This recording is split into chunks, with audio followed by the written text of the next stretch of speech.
হিন্দু ধর্মে বিয়ের অনুষ্ঠান বেশ আড়ম্বর সম্পন্নভাবে পালিত হয়।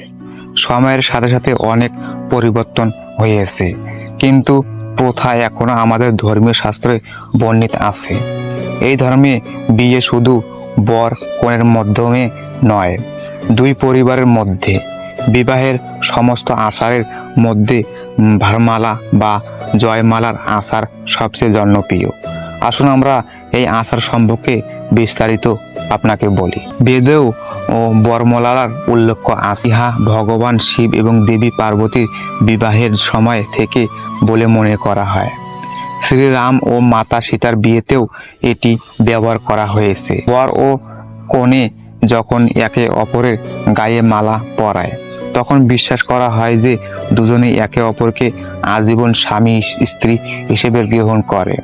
এছাড়াও ভারমালার সাথে তার